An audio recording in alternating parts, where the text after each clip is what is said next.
તો મિત્રો સ્વાગત છે તમારું આપણા યુટ્યુબ ચેનલમાં। તો જીએસએસબી એટલે કે ગુજરાત ગૌણ સેવા પસંદગી મંડળ દ્વારા એક્ઝામની તારીખ જાહેર કરી દેવામાં આવેલી છે, બરાબર છે। તમે જોઈ શકો છો ગુજરાત ગૌણ સેવા પસંદગી મંડળ ગાંધીનગર, બરાબર છે। અને તમે જોઈ શકો છો મંડળ દ્વારા પ્રસિદ્ધ કરવામાં આવેલ જાહેરાતોની સ્પર્ધાત્મક કસોટીની તારીખ અંગે મહત્વની સૂચનાઓ, બરાબર। તો મંડળ દ્વારા નક્કી કરવામાં આવેલું છે કે જે પરીક્ષા લેવાની છે તે MCQR રહેશે, બરાબર છે। MCQ પદ્ધતિથી રહેશે પણ CBRTથી લેવાની રહે છે, એટલે કે કોમ્પ્યુટર દ્વારા લેવામાં આવશે, બરાબર છે। આના કોલ લેટર ક્યારે નીકળશે એ તમારે વેબસાઇટ પર જઈને જોવાનું રહેશે, અને આવી જશે તો આપણે પણ બતાવી દઈશું કઈ રીતે નીકાળવાના છે કોલ લેટર, બરાબર છે। તો આટલી છે આની અંદર માહિતી। આપણે નીચે જોઈશું પરીક્ષાની તારીખ, પરીક્ષાનો સમય, બરાબર છે। તો અહીંયા આપેલું છે, બરાબર છે। અહીંયા આખું ટેબલ આપેલું છે। એક નંબરમાં તમે જોઈ શકો છો ક્રમ આપેલો છે, બીજા નંબરમાં જાહેરાતનો ક્રમાંક આપેલો છે 232 20 23 24, બરાબર છે। એનું જગ્યાનું નામ છે ડેસ્કટોપ પબ્લિકેશન ઓપરેટર, બરાબર છે।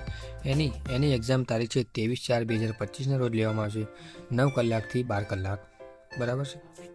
પછી નીચે જોઈ શકો છો, તમે નીચે જોઈ શકો છો 228 આસિસ્ટન્ટ બાઇન્ડર 23/4/2025 રોજ 14 કલાકથી 17 કલાક સુધી, એટલે એક જ દિવસમાં એક્ઝામ છે, બરાબર છે। પછી તમે નીચે જઈ શકો છો તો 230 કોપી હોલ્ડર 23/4/2025 રોજ 9 કલાકથી 12 કલાકની વચ્ચે એક્ઝામ લેવાની છે, બરાબર છે। પછી આપણે નીચે આવી જઈશું તો 229 આસિસ્ટન્ટ મશીનેશન, બરાબર, મશીનમેશન, બરાબર છે।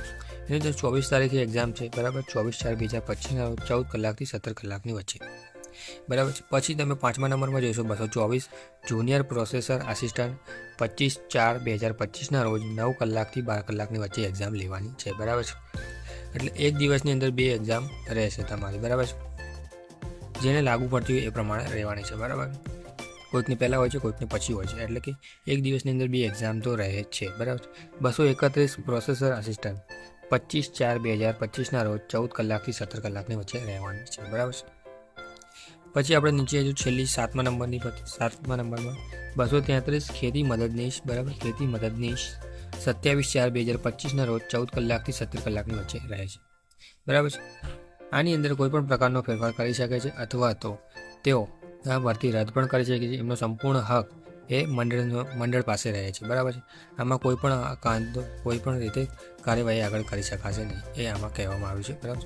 તમે જોઈ શકો છો આજે જ નોટિફિકેશન આવેલું છે, બરાબર છે, ગુજરાત ગૌણ સેવા પસંદગી મંડળ દ્વારા। તો thank you for watching video. આટલી હતી માહિતી, અને ચેનલને સબસ્ક્રાઈબ જરૂરથી કરી દેજો, બરાબર છે। વિડીયો ગમતા હોય તો શેર જરૂરથી કરજો। Thank you for watching video.